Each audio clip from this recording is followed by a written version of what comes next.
No. Come on, where is it? Dave, it's your Idaho Central app here. Any chance you're missing a debit card? Let's get that taken care of for you. With ICCU's card control, you can turn any card off with the tap of your finger. You got it. And back on again. Out, out, out, out. The closest Idaho Central Credit Union branch is in your pocket. It's the fall kickoff sale at Lithia Ford of Boise. We're going all the way so you can score more for your trade-in and trade up to a new Ford truck or SUV today. Visit Lithia Ford of Boise, where Ford begins in Idaho.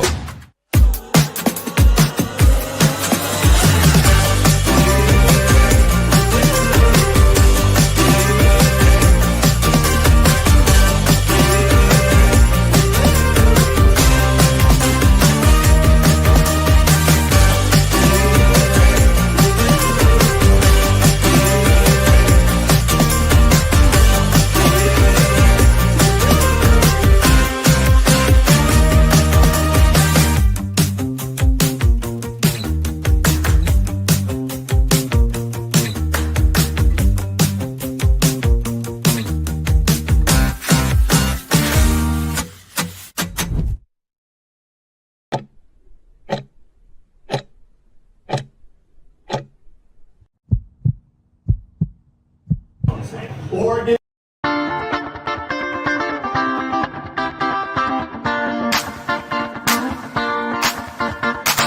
This is Bronco Nation News Live. The best interviews, the most informed opinions, the latest breaking news, all from the top Boise State insiders. Bronco Nation News Live from BroncoNationNews.com is presented by RowPaint.com, the official paint and coatings company of Boise State Athletics. All Bronco Nation news broadcasts come from the Western Collective Studios. Head down to Western Collective's locations in Garden City or downtown Boise to try some of their delicious beers, including the Horseshoe Golden Ale, the first beer to support an NIL collective.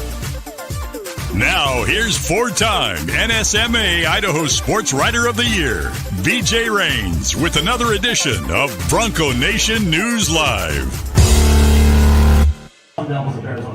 Oregon, Georgia. Well, just about 90 minutes ago, the Boise State football team, there it is, finding out the number 3 seed in the college football playoff, standing, cheering, fist pumping from Spencer Danielson as the Broncos make history and qualify for the first time for the college football playoff.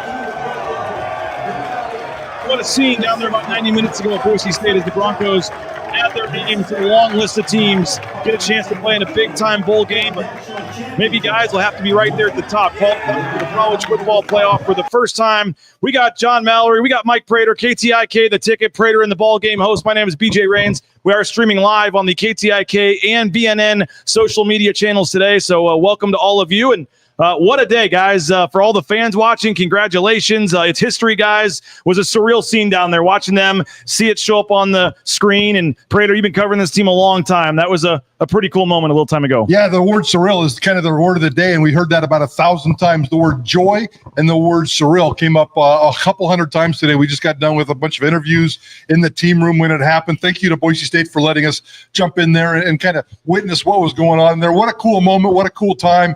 It was the TV show was kind of weird, so there was some kind of anticlimactic moments, and then all of a sudden they just mistakenly put up the Fiesta Bowl. They were supposed to come back and get that second cheer, that second round of fun. But what a cool morning. It's a historic moment, but at the same time, it's history. It's kind of like going back home again. The Fiesta Bowl, number 4, baby. Oh, we'll get into that, Johnny. But for you, what was it like seeing that pop up?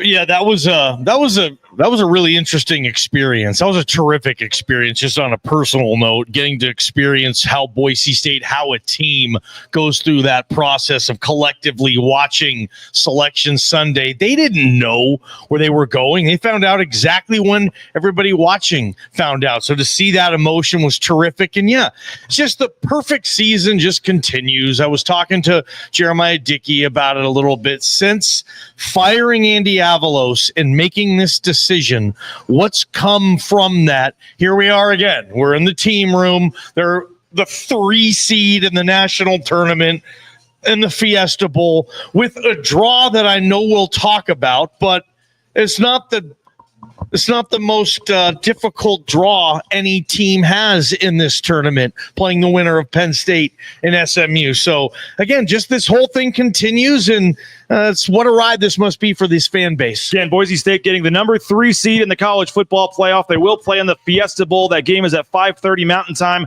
on New Year's Eve. As Johnny said, they'll play the winner of Penn State and SMU. We'll get the full bracket up here in just a minute. But, Prater, seeing all the politicking on social media yesterday, a lot of the national folks stumping for Arizona State to get the bye, and then that kind of went away when Clemson hit one on that last-second field goal. But there was some talk between the 3 and the 4 seed who was going to get it, and if it would have been the 4 seed, Brett McMurphy had a tweet out this morning that Boise State would have been shipped to the Peach Bowl. So there was a little drama, but was there any worry for you they weren't going to get Fiesta at number 3? Well, no worries, but I was having a pretty good debate this morning in my own head about Boise State and Arizona State, and right before they announced it, I even leaned into Johnny and said I wouldn't be surprised if Arizona State can get into the number 3 line. We're still learning this committee. This committee is so contradictory. There's really not a lot of set rules in the bowl destination stuff and how they assign bowl games outside of the obvious, like Oregon going to the Rose Bowl. It's a little bit weird, but if Arizona State would have shown up on the 3 line, it would have made a little bit of sense to me. They lost to Texas Tech and Cincinnati. Cincinnati by 2 points. I think they got beat by like 10 against Texas Tech. So obviously Boise State has better losses, but do they value wins, strength of schedule, strength of record, all these different phrases that are coming out there? Yeah, I think I was worried about the 3 going to the 3 because, 1, I think the Peach Bowl could have come into play. And 2, is there an SEC team that could come into play? I don't care what the matchup is. And I know a lot of people are asking questions about the matchup. I could care less about a Fiesta Bowl matchup game a month from now. I was more worried about the process and the joy of today. But you know what? Boise State, they worked out perfectly. They get to go to the Fiesta Bowl. They avoid the SEC. Yep. It worked out perfectly. And there was certainly avenues where it couldn't have. I thought if they were going to move Arizona State ahead of Boise State, they would have already gotten them closer after Tuesday's rankings to still have them 5 spots away going into the weekend when not a lot was going to change. I thought the gap was just too insurmountable. But, it's Boise State, right? We've seen it in the basketball going to the first 4 when you didn't think that was happening. We've seen the group of 5 traditionally get a little gypped on this thing, and this thing is not designed for the group of 5. It's designed for the power 4. So I thought Boise State was in a good place. I knew there was no doubt they'd at least get it by, but you know what? Then they throw that Clemson logo up there, and they're saying who should get the buys, and there's a little part of you going, are they really? Was there any chance they could put Clemson ahead of them too? Like, is there any chance they're not going to get a bye? And that's 2 minutes before they announce it, and you're starting to just a little bit in your stomach go, they wouldn't do that to them, would they? There's no chance.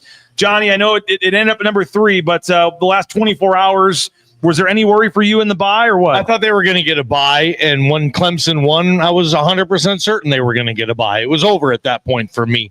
The crazy thing about today was, I don't know, because we weren't right next to each other when the revelation was coming out.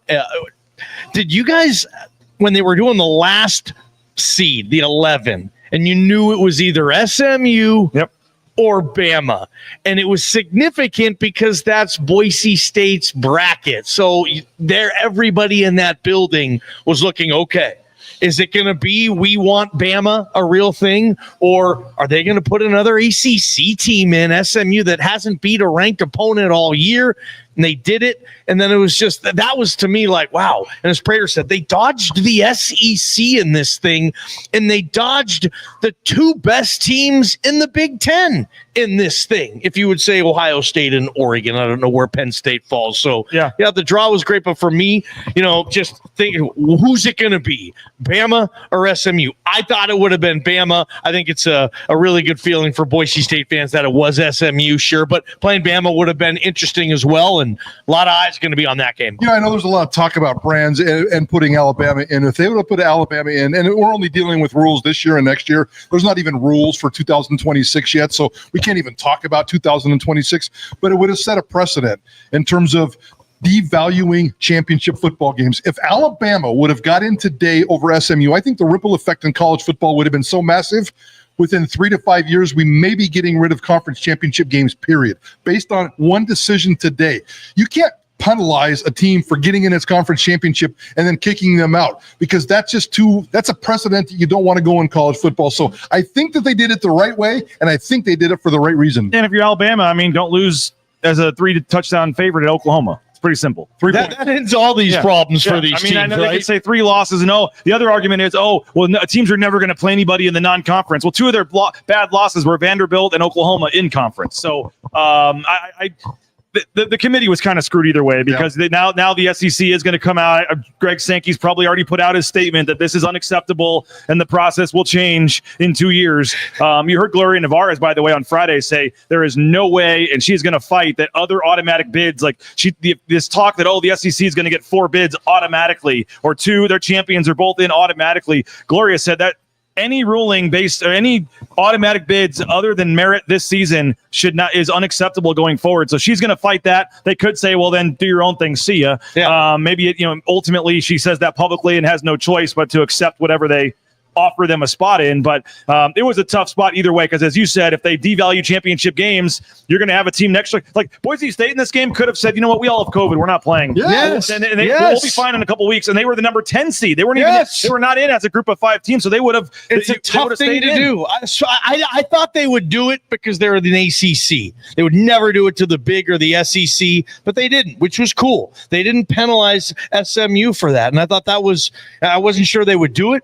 but obviously they did it there, and that took me a little bit by surprise too, but glad that they took care of that. Yeah, well, I like seeing SMU in this field. Record viewership, not a surprise today that we got folks tuning in from across the country, across the world to watch this on the KTIK and BNN social media channels here. We will hear from a couple players coming up. We just talked to Maddox Madsen, who I thought was a little surprising. I was looking at the SID waiting for them to cut off that quote when he said who he'd rather play in this game, as well as Marco Notriani, Ben Dooley, Shea Oladipo. So we'll hear from some players in a little bit, but let's go ahead and take a look at the bracket here, guys. We'll get that up on the screen. These are the dates and times of the game. How about a Notre Dame home game on a Friday night against Indiana, Johnny, to kick this tournament off? You see Boise State, they're going to get the bye. As you said, Prater, they all went to go get food. The players come back thinking, because there was supposed to be a big reveal in the bowls, and I wasn't sure if they were going to do that one by one or what, but it was just one quick graphic with half the room empty of, here's the bowl. Fiesta Bowl. There it is,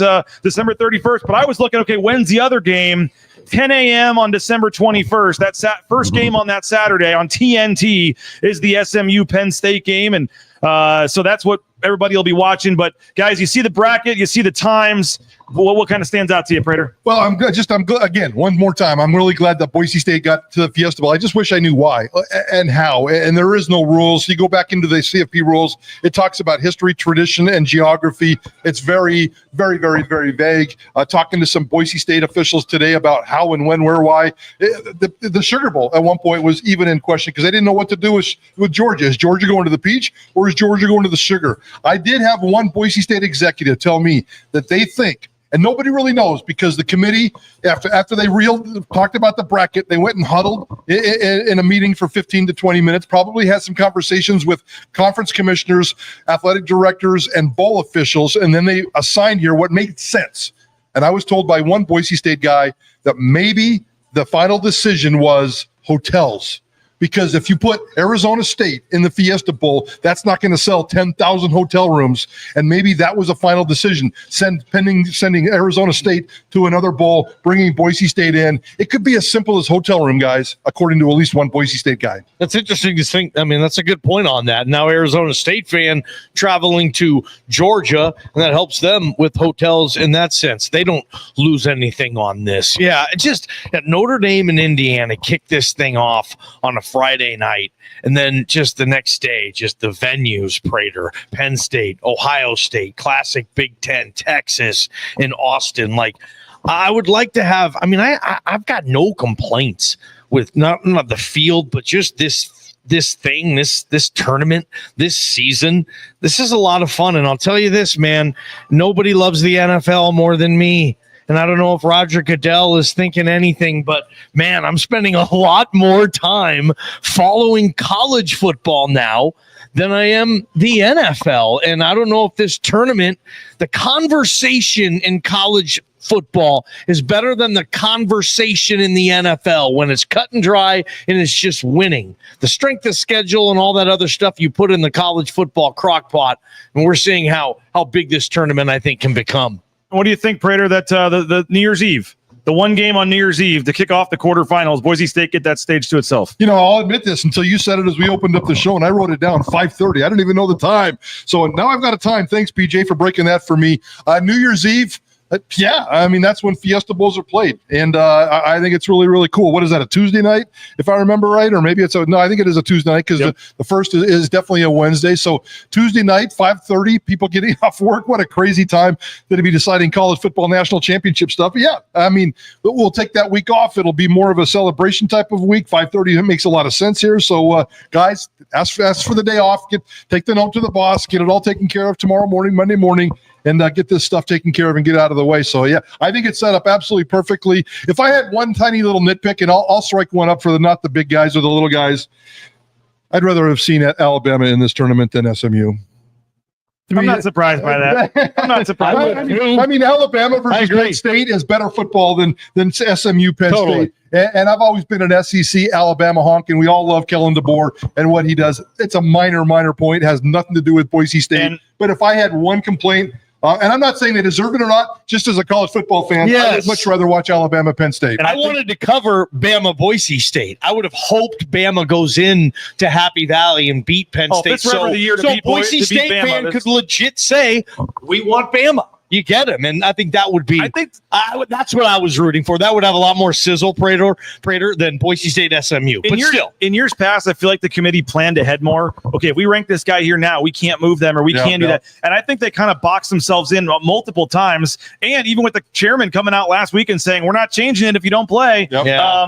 Which you had to do, which is smart. Yes, you can't reward anybody for sitting at home. No, it's silly. If you had moved Duke into the top 25, you could have given another top 25 to that win to them, or there was ways they could have finagled it. But what I'm saying is, I think they had SMU too high the last couple of weeks to where there was just no chance, even if they lost, you could drop them behind Bama. If you would have looked at it and said, who's the better team? Who do we really probably want in? Well, if SMU is going to lose in 2 weeks in their championship game, what are we going to do? I think they had too big of a gap, the same way where they may have really wanted to put Arizona State ahead of Boise State. They had too big of a gap going into this tournament. Boise State starting it. What was the very first rankings? Were they 13, 12? In the very first rankings, I believe so. Yes. What was Arizona State, 23? Well, I'm just saying for Boise State, they in years past, they would have, even if the AP poll, whatever, they would have started Boise State at 18, 19, and so they got to earn it. We're going to work them way up. When they put Boise State 12 in the very first rankings, they kind of boxed themselves in that they were going to get this. And then, as I said, I think the SMU love the last couple of weeks set up today. Yeah, I would agree with that. And it was cool that Boise State got that love early. This committee and this format has been very, very kind to Boise State. Now, Boise State's got the kind of season that they can't really ignore. So that part is really cool. I absolutely love that. Boise State's ceiling to me was 9. They weren't going anywhere past 9. I don't think this committee would have given them a home game. They love Texas, Ohio State, Penn State, Notre Dame, all playing at home. And whether they tried to craft that or whether it worked out perfectly for them, probably a little bit of both was great. But I don't think Boise State was ever going to be entertained with a home game, despite the aura of Ashton Ginty on the blue was kind of cool for us. I don't know what it is nationally. So that was the ceiling. But I think this committee's done a great job with Boise State. Well, is Penn State Stadium 3 times the size of Albertson Stadium, I think? It is. And it's going to be rocking in the other venues, like he said. I mean, college football is going to love this. Fans are going to love this. BJ, you were saying something earlier about the SEC maybe saying we want 4 guaranteed spots. I don't have a problem with that if it's going to keep them happy and keeping them wanting to play ball. But I would counter with, okay, SEC, Big Ten, you could have your 4 guarantees, but maybe give conference champions just a spot in this thing. If we're going to give you that, expand it to 16 and make it easier for, say, the future Pac-12 Boise State Conference. If you win that league, give that league a 1 spot guaranteed, and maybe give the Big and the SEC a few more. But there's a lot of tweaks. Yeah, I mean, that's a conversation for down the road, too. I'm almost convinced in 2026 it's going to be 16. The SEC and the Big Ten are going to get at least 3 guarantees, maybe 4 guarantees. And the more important thing is because the rankings and the seedings and the seedings and the rankings. Yep. Come on, guys. We love Boise State football. And I think that they can make a decent run in this tournament. There's not anybody outside of that Boise State football family who thinks Boise State's the third best team in college football right now. I think we would all agree with that. And that is not a slight. That's just me trying to be a smart college football guy. In 26, it'll be 1 through 16. If you're seeded number 1, if you're ranked number 1, you'll be seeded number 1. If you're ranked number 16, you'll be seeded number 16. If 4 SEC teams are 1 through 4, they get the 4 buys. Exactly. And then they'll have 8 campus home games in that first round, which will double what's going on right now. These campus home games are going to be spectacular in 10 days. And now they're going to double that in 2016. Boise State will still be included. The little guy will still be included. And it's just going to be a much cleaner operation. So who was actually the number 3 team in the country? In the rankings? Texas. Okay. Well, I don't know if they did rankings. Okay, they had them next to their name on the bracket. Let me go back to the bracket. They had them on here. I thought it was more of a seed number. Well, they had it on. They took them off on this one. Maybe they screwed that up. I never saw rankings today. The original one I saw had, we got it right here. So the original, here's the whole top 25, Mike Prater, you can look at for the first time. UNLV did stay in at 24, by the way, but they've got Texas at number 3. Okay. So Texas is the number 3 team in the country. They at least get a home game out of it, right? But they have to drop no higher than number 5. I love their path, by the way. That's tough if you're a fan of Texas or even a fan of Penn State at number 4. I know you get the home game, but to see Boise State and Arizona State getting buys over you, I see why there's a gripe. But you know what? Boise State, 3rd highest ranked group of champion. That's the way it was set up this year. And you may be number 9, but guess what? You're the 3rd highest ranked champion this year. You get a bye. Now, last week they were 10, so they moved up, and I think again that's their ceiling. They were keeping a close eye on Boise State. They were never going to move past the 9 line. So I think that's almost like the sign of perfection in the eyes of the committee. Boise State did. The committee said, Boise State, if you do this, and this, we're going to put you here, and that's exactly what Boise State did. Yeah, I even think Prater by next year. Remember, the original deal with the 4 team was supposed to go through 2026. They made this last minute thing to change it for these 2 years. I think there would even be enough time by next year to at least get rid of the 4 buys to the champions.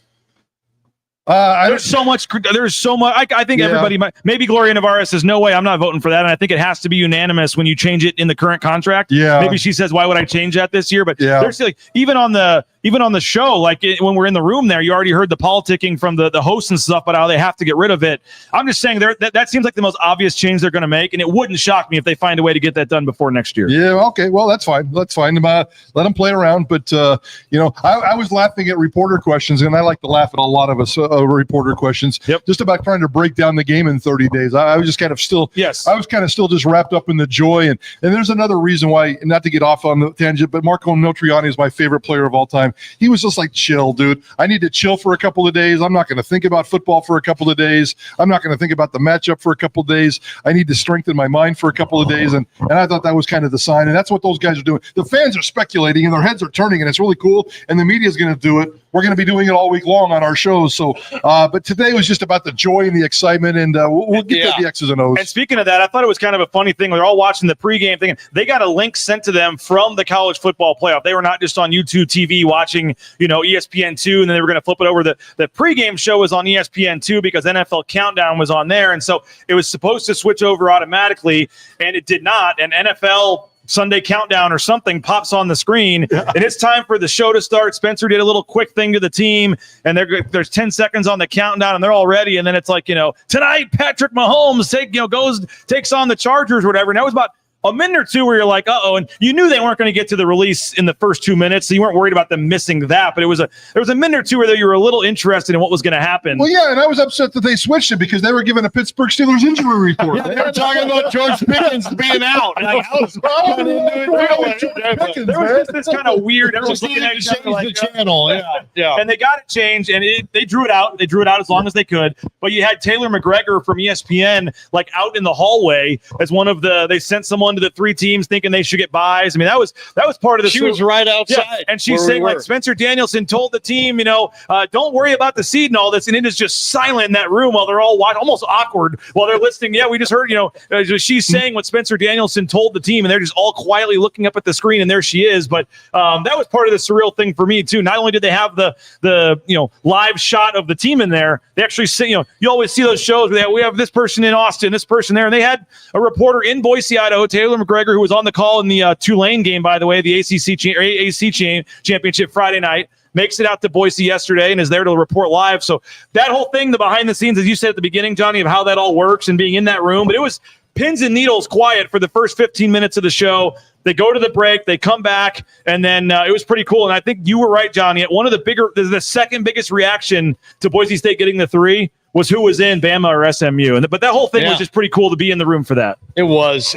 Like, we've all watched those, mainly for basketball, and we've talked about this. Now football has brought that element to the table, and it's a great element, right? We love that reaction, and to be in that room and to see how it all goes down, that was terrific as well, to be a part of this thing with this team. You guys talking about awkward moments in there?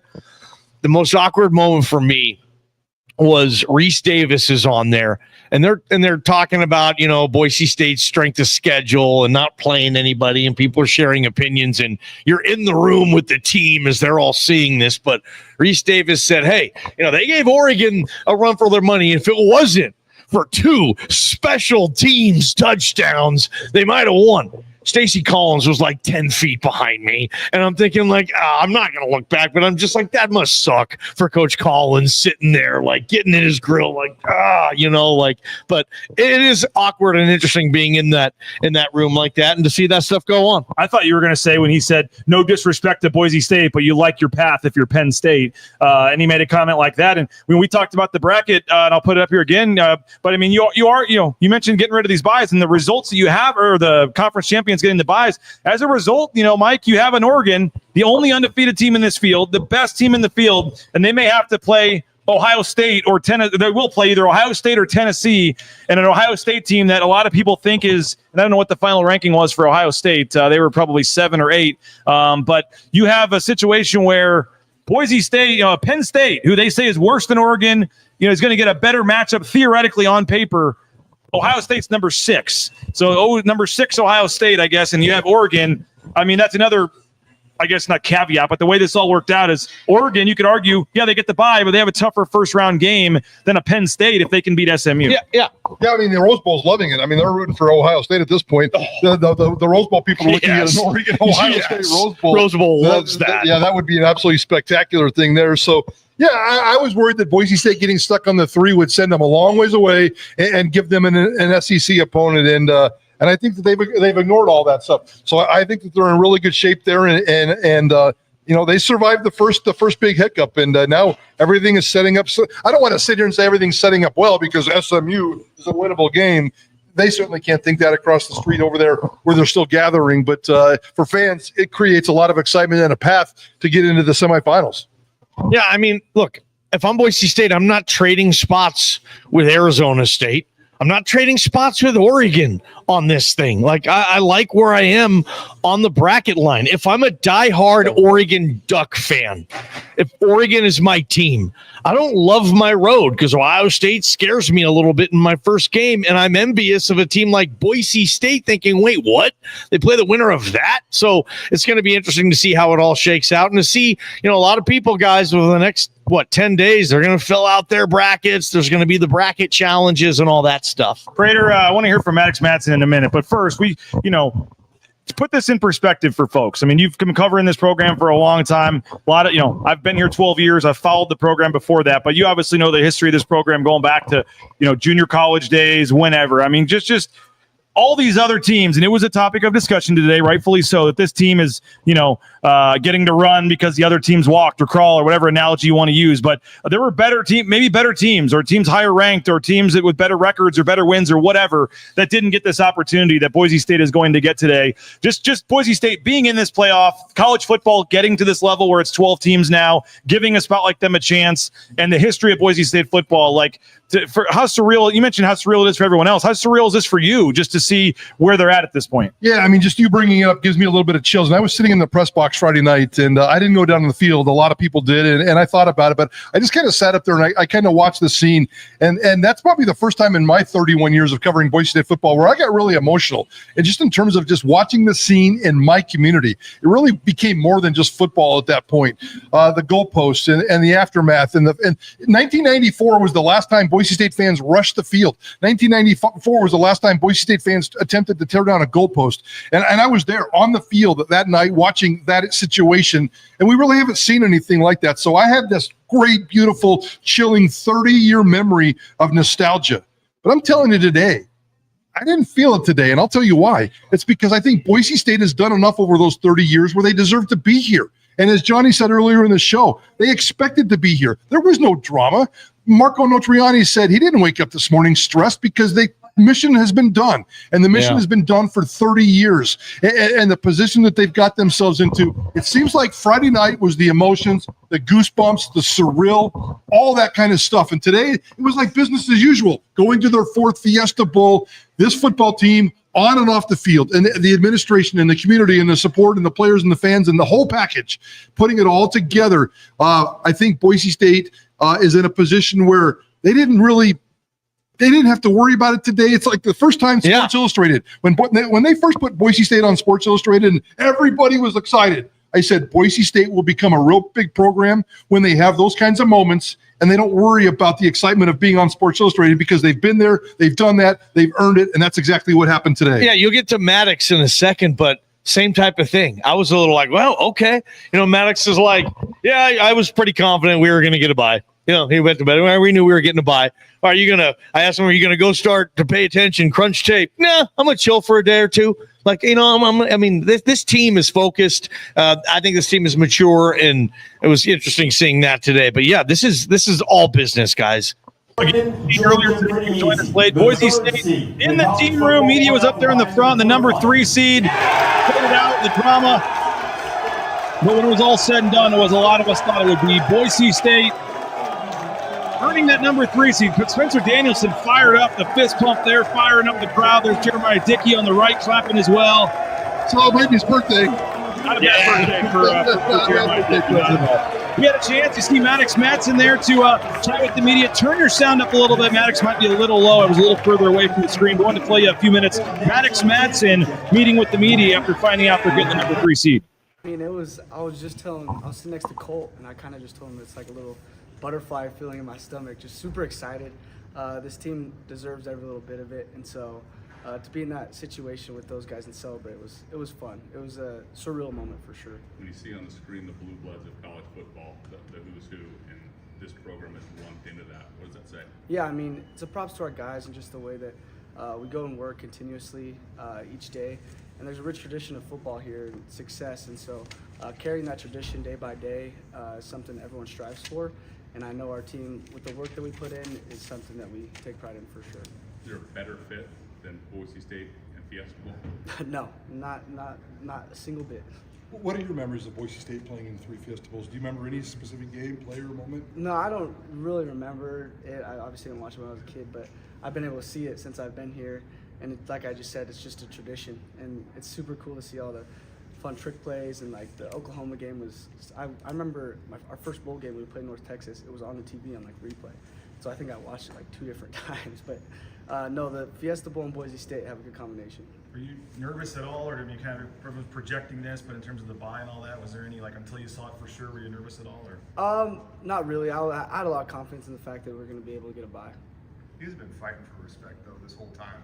What's it like for the committee to actually give it to you guys? Yeah, it's huge. I always said this group of 5 team, with a 1 loss to the number 1 ranked team in the country, deserves every little bit of a buy. And so it felt good to have the committee kind of get behind that and put us in the position that we are. Were you doing any game watching yesterday, kind of pulling for teams to help you make that buy a little easier? Oh yeah, I was, no doubt. Yeah. You guys talked about you want to do something that's never been done in school history.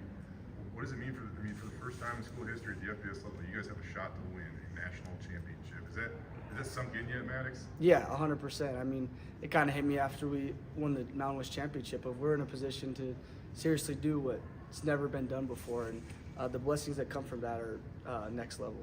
How will you watch the Penn State SMU game? Do you think you guys will watch it as a team? Will you watch it at home? How do you think I'll probably just watch it at home, kind of just sit and watch it, and then basically see who wins, and from there it's game plan. Now, for that game, is there a certain opponent that you do want to face at Fiesta Bowl? Honestly, if I had a preference, I'd like to play Penn State. for Why? you guys? Why Penn State? I just think that's another school that has a rich tradition of football, and the name they've kind of built for football is something I've seen growing up as a kid watching, and so it's cool to be in the position we are to play them. You have this luxury of having, 2 byes this season, but it does feel like the games have been stacking on top of each other for a little while now. So, what are the benefits of just being able to, breathe for a couple days here and not worry about having to jump right back in and prep for somebody? Yeah, no doubt. I mean, we went 7 straight weeks of pure football, and so to be able to have a little break, and the biggest part is getting guys healthy. 3 weeks, 4 weeks of just nice little practice, getting better, but also guys getting healthy is huge. You asked about the Fiesta Bowl, and there's only 3 quarterbacks in the history of the school that have started a Fiesta Bowl game. You're going to join that club, have you just thought about that sunk in just a moment what that crowd's going to be like, the opportunity and the history that you're joining here? Yeah, I mean, I've been able to think about it, and the opportunity I'm in is just a blessing beyond disguise. Like, if you were to tell me last year I was going to be able to start in a Fiesta Bowl with my brothers that I could hang out with every day, I would go back to that moment and tell you that's awesome. And I'm so blessed to be here in this position. And I know my teammates, all of us are super stoked. And so that's just one thing. There's just going to be a lot of joy being able to play in that Fiesta Bowl, not only by myself, but with my guys. How much do you feel, too, you're going to be playing for all the little guys or group of 5 teams, too, in terms of who knows what the future format's going to be of this thing? You guys have this opportunity. You're getting the bye. Some people are saying you don't deserve the bye. Like, how much that chip on the shoulder are you guys playing to kind of prove that you and other group of 5 schools are good enough to be in this tournament? Yeah, I mean, you always talk about a chip on your shoulder no matter what, but I do think it adds a little bit extra just because of the way that the group of 5 is talked about. And so for us to be in a position to kind of put that on a showcase is cool. The position you guys are in, usually when you go into a game, you know who you're playing. Now you won't know for 13 days exactly. How odd is that going to be for you? Yeah, I mean, it's going to be a little different, but we're just really going to practice for these bye weeks, I guess, is just like a get better fundamentals technique. And then once we find out, it's going to be all go full force. Max, what was Friday night like for you after the game? What time did you guys finally power down that evening, and just what was the rest of that evening like for you? Friday night, I probably went to bed at 2 o'clock, and I just went straight out to my parents' Airbnb, and we just kind of hung out. But it was just kind of sitting up there talking, and I have a hard time going to sleep after games anyways. Just the adrenaline that's kind of built up doesn't really die like that, and so. But it was cool to just kind of reflect on the whole situation of I'm a Mountain West champ. Same kind of question for this morning. When you woke up this morning, and we've asked you before in the past, what you do on Sundays? You kind of just chill, hang out, watch movies, hang in bed. This morning you got up and you left your bed and you had this really surreal moment of what you were about to face. How did you feel about that? Yeah, I mean, I woke up and it was almost like I woke up anxious just because I was so excited to just be here and kind of get to experience something that's never been experienced before. And then you have all the guys, my best friends around me that are it's just so much joy. And so it was, when I woke up this morning, it was definitely a feeling of anxious just because it's never been done before, and I was excited.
Because he knows Penn State. He's heard of them. He's seen the documentaries, the good, the bad, and the ugly, probably. And I could totally get that as a college athlete wanting to play in the biggest game in your life against a massive team. Remember when the fans were kind of buzzkilled when they played TCU in the second Fiesta Bowl? They were like, really? You're going to put the 2? It wasn't the G5 then, but the whatever it was.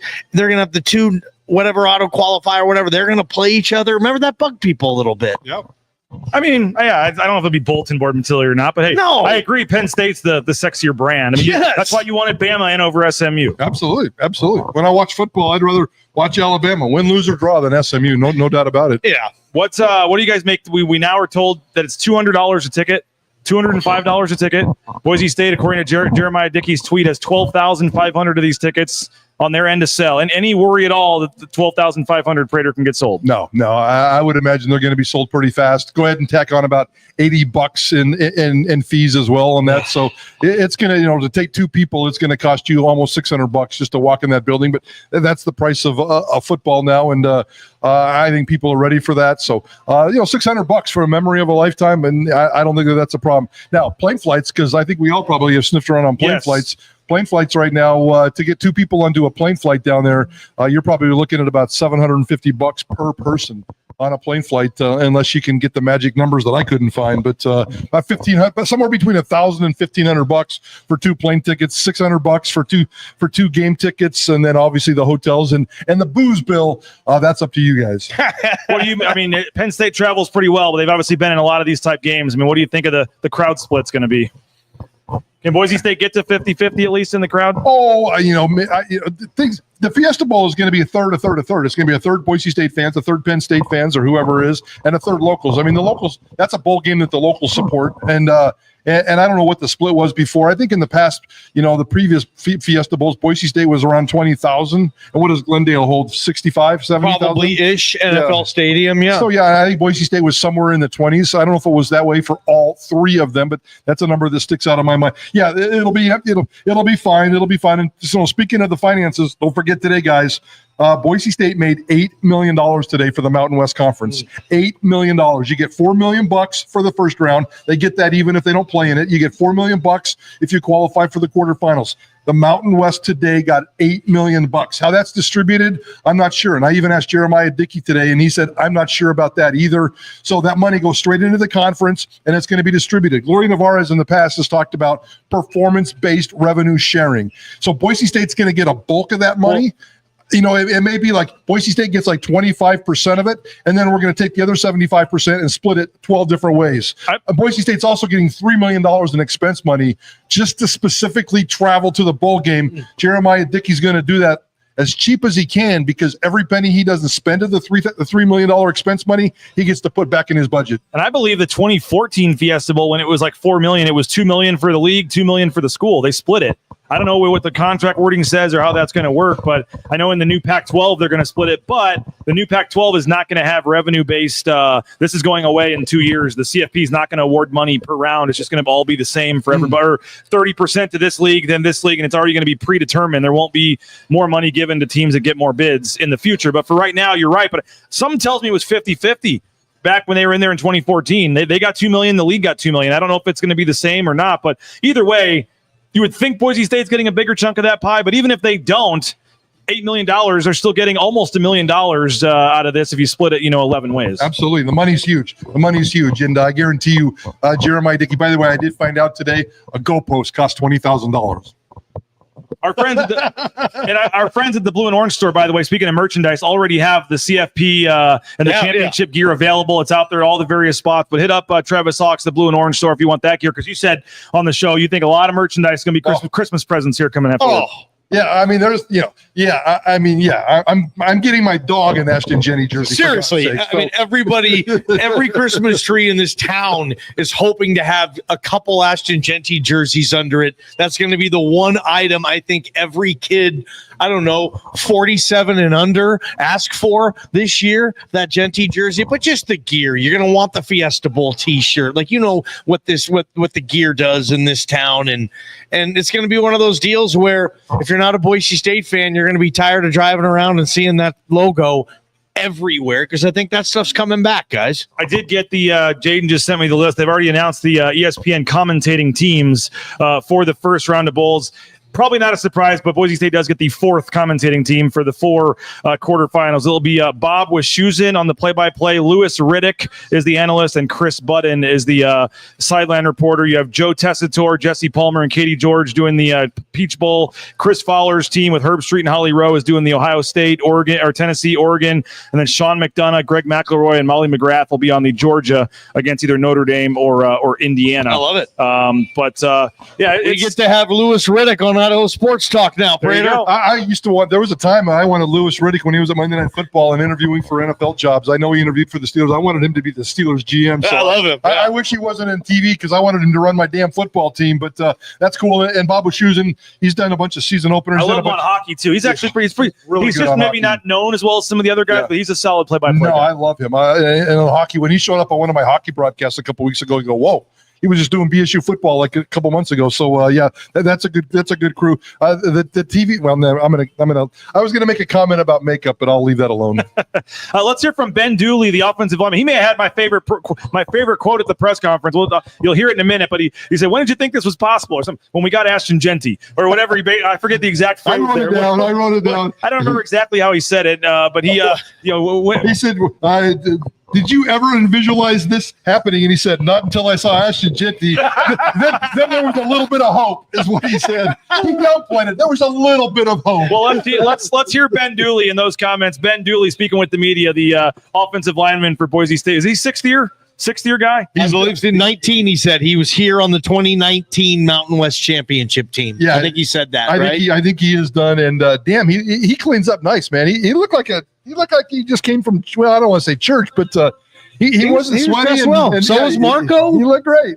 Here's Ben Dooley talking about the historic day today.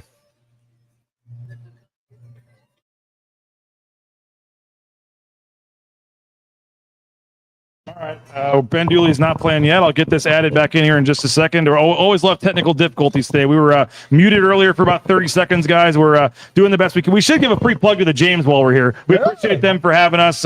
Always enjoy coming to the James. You can get a number 2 Ashton Genty sandwich.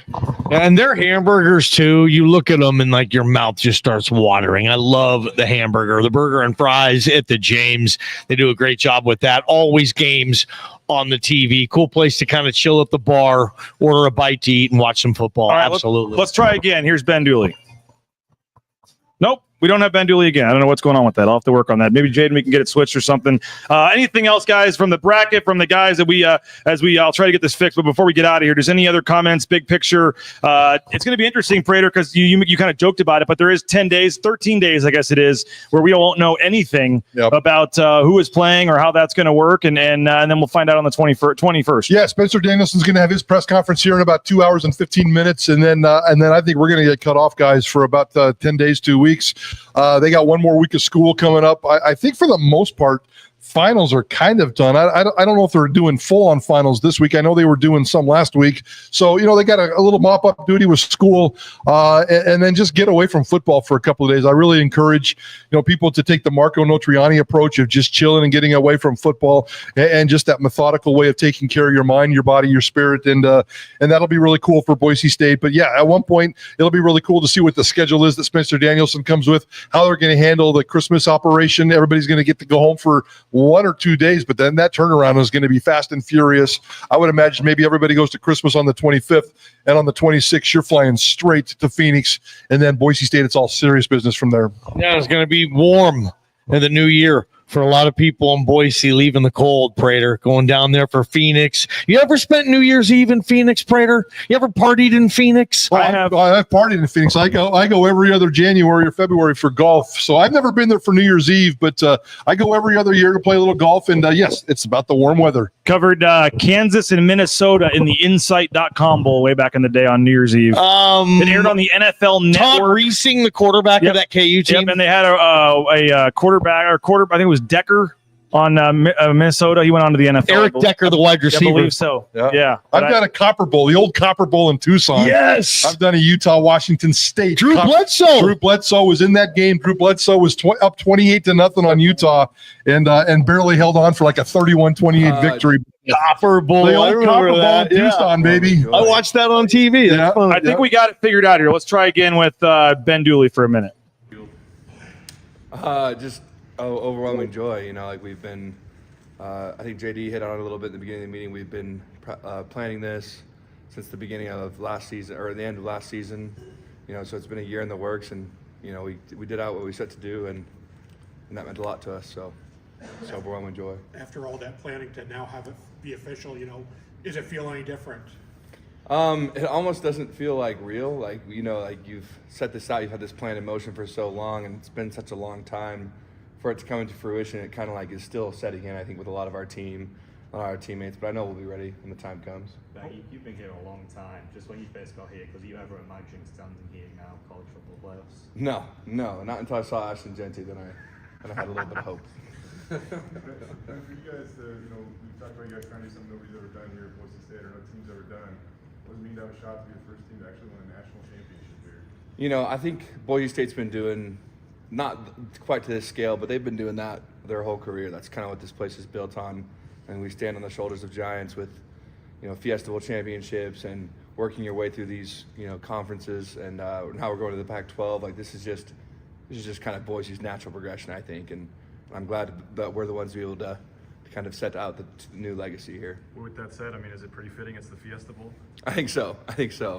I've heard a lot about when you come here, and like I came here in 2019. I've heard a lot about the Fiesta Bowl champions, the great games that Boise State's played in those bowl games. So it's exciting to be a part of that group. You walk by those trophies every day. It is a huge part. The part, why you're here probably is the 06 Fiesta Bowl, the other ones. Just to be a part of that now and be one of only 4 teams that have played in that game. What's that mean to you and this team? Yeah, I think it means almost everything to this team. We knew how good we were at the beginning of the season, and we wanted to prove that to people. And now we can say that we kind of made it. We're not done yet. The work's not finished, but we're stoked to be here, and I'm excited to put the ball down and play. Do you remember how long it was into your recruiting process before they hit you with the Fiesta Bowl? Yeah, I think that was a pretty quick selling point. Right when you walk in there, like you said, like there's the trophies, and everyone kind of knows like that's Boise State's kind of claim to fame, and so I think that's pretty early in the recruiting process. And every game from here on out, if you win, you earn the right to have another week with your brothers, right? Mm-hmm. How much of a motivating factor is that just to spend more time with these guys? Yeah, I think that's one of my biggest reasons why I play the game. It's for the guys in this building, it's for the staff in this building. They're a really special group, and to win and to play with them more, it just is. It's that final reason why to really go after it and give it my all. It's a heck of a stage to put Ashton Genty on, yourself to maybe that's the place where he breaks a hallowed record of Barry Sanders. Talk about the opportunity and what you have before you, that stage and that record that you all are chasing. Yeah. We've been chasing it the whole season, and for him to kind of like finally see like that light at the end of the tunnel, I think that's just going to give him that extra chip on his shoulder, that extra oomph, and the O-line is going to see that as well. And I think we're going to get it. I think we're going to get after it, and I know he has it in him. I know we have it in us. I think we just got to put in the work, and like we've been doing all season, and stick to our process. Getting the bye at the end of the season with long season, is that going to help being able to get an extra week of rest? Yeah, I think for sure. We've been going kind of nonstop here. We had some early bye weeks, so then we had to kind of finish the season out just week after week. And I know the guys are hurting. The football's a physical game, man.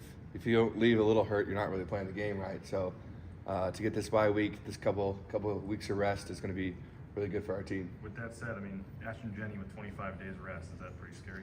Yeah, he's gonna be fresh, and I don't think a lot of teams have seen him fresh. And the teams that did, I'm sure they didn't like it.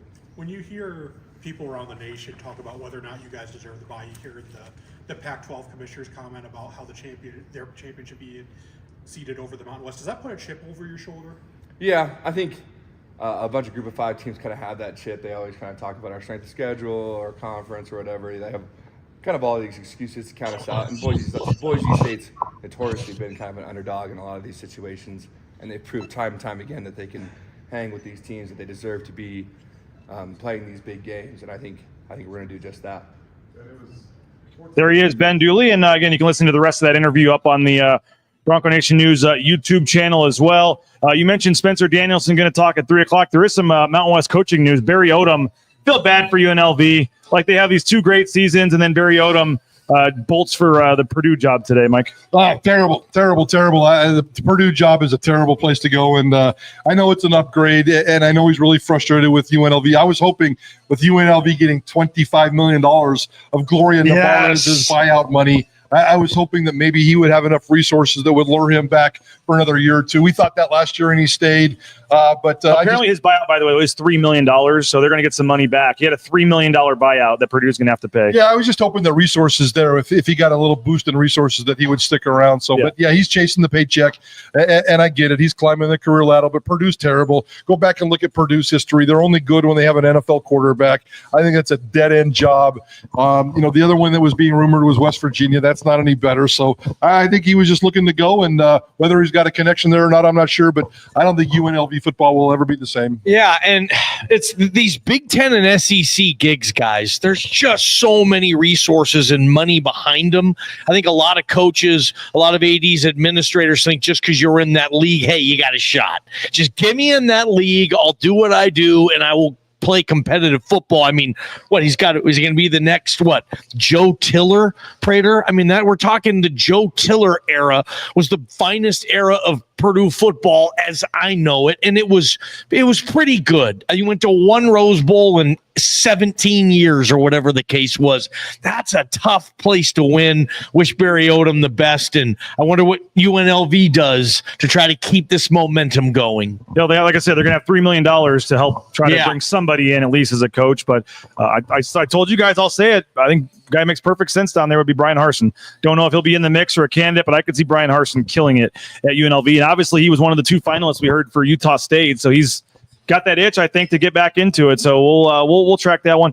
Prater, you've been saying for a couple of days now this could be the greatest 4-day stretch. Obviously, the basketball game didn't go too well yesterday, so that maybe poo-poos that a little bit. But tomorrow, late afternoon, don't know if you've pressed that submit button yet on your Heisman Trophy vote, but we should find out tomorrow afternoon more history for Boise State. Yeah. Tomorrow, votes are due at 2 o'clock Boise time tomorrow. I got to write a column as soon as we get done here for BNN that we'll file, kind of talking about the joy of today. And then we got a Spencer Danielson press conference at 3. At that, I'm going home, and I'm studying, guys, and I'm diving in hard in terms of what I'm doing. I got a list of 4 finalists right now, maybe even 5, and it's kind of fun because obviously Ashton Genty, Travis Hunter is going to be on there. Dylan Gabriel really impressed me, and he's been a consistent, boring candidate with a number 1 undefeated team all season long. Cam Scattaboo, and Cam Scattaboo for me is not a Johnny-come-lately. Everybody's been talking about him the last 10 days. On October 10th, I sat for 3.5 hours and watched, and that's 2 months ago, I watched Cam Scattaboo run for 300 yards and to completely single-handedly destroy my University of Utah football team. And I turned to my wife at the time and I said, Cam Scattaboo should be on the Heisman list. And Cam Scattaboo has been spectacular the way he's finished it. If Cam Ward sneaks in there, because they're going to have 4 finalists, and they'll announce 4 finalists tomorrow. That's the new rule. They used to do it based on voting, but the new rule is they're going to announce 4 finalists.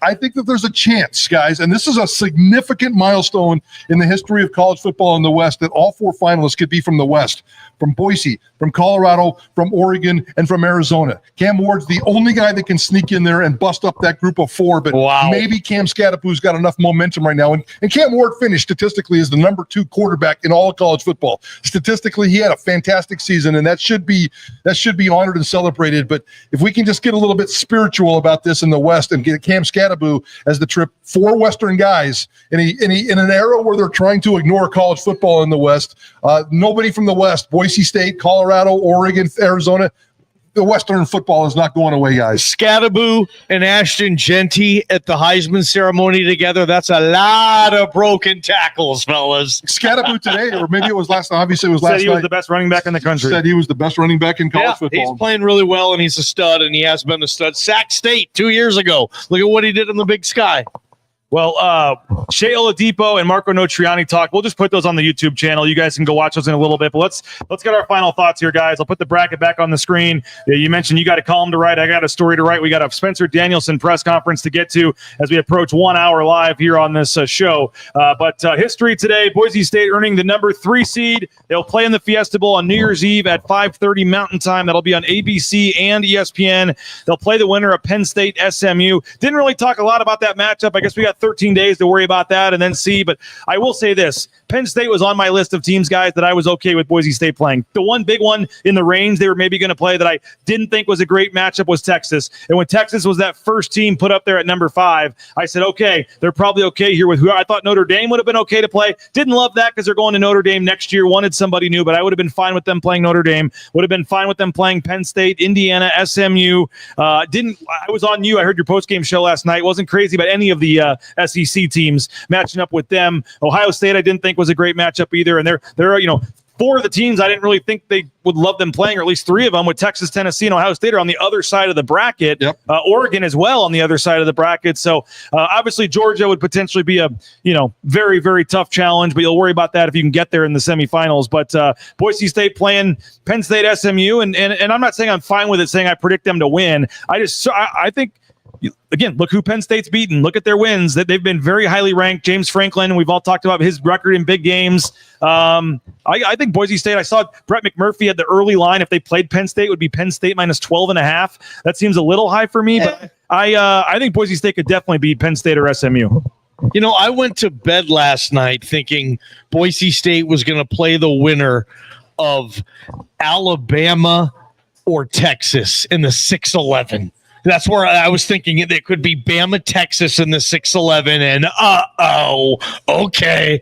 And then all of a sudden, after the fact, it's SMU, Penn State. So I was thinking in my head, wow, that feels much easier than I would have thought, or not easier. I don't want to say these words. All these teams are really stinking good, and they're going to have to bring it. But it's been a dream season. It'll continue on Idaho Sports Talk and BNN, and wall-to-wall coverage from now until New Year's Day, guys, and not a lot of days off for us. Mike, a historic day for Boise State. It really is, and I hope that's the focus of today. And I know the social media warriors are out there already breaking down the X's and O's or trying to nitpick a little bit here, a little bit there. My biggest takeaway here is, again, going back to 15, 20 years when Boise State was always clamoring for respect, waking up on days like today and worrying about where they're going to go, if they're even going to go somewhere. Is it going to be a BCS playoff, or is it going to be the Potato Bowl? It's going to be one of those kinds of deals, and that angst was real in this town for a long time, and Boise State football players talked about that today. They didn't care. They woke up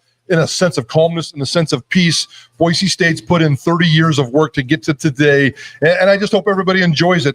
The overwhelming joy phrase was used several times today during these press conferences.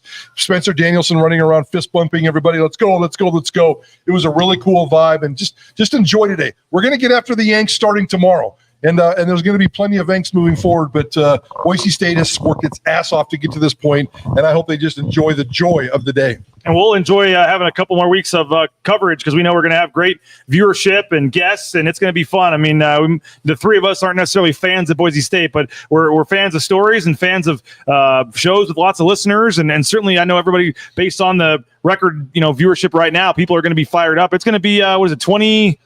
So you said it's on a Tuesday night, so we're 23 days, I think. Yep. Today's what? December 8th. So it's on the 31st, so 23 days. 23 days. It's a lot of rest for Ashton Genty. A lot of rest. A lot of rest for Ashton. He said that in that post-game press conference. I tweeted that out. I said, somebody said that, and you're going to get 23, 24 days off, and he just kind of chuckled and goes, that's the best news I've heard all day. So a healthy, not only Ashton Genty, but a healthy offensive line. Yes. Those guys getting some more. I mean, they may not even practice for a week. Yep. They got finals this week. Yep. And maybe you take literally a week off, you just work out, whatever, and whatever Spencer younger decides. Guys practices some other stuff maybe next week leading into that game, but they don't. I mean, they'll have 10 days. Is like I'm not on this. Oh, they got to wait to find out who they're playing. Like 10 days is plenty of time to get ready for who you're playing. Yeah, they're gonna have 10 days. They'll do the coaches will do some advanced scouting videos, so they're ready to go the second they know. But they're gonna have 10 days of prep. So a couple extra days plus a full game week to get ready for whoever they're playing. Back in the olden bowl days, and I'm not sure if this is still the rule, you got 15 bowl practices. Yeah. And the first 6 of those were always dedicated to the freshmen, and then they got ready for the game. So I don't know if the rule is still 15, but yeah, there's plenty of time. There's, I guarantee you though that the rehab room, the training room, the workout room will be busy all this week as they juggle some finals.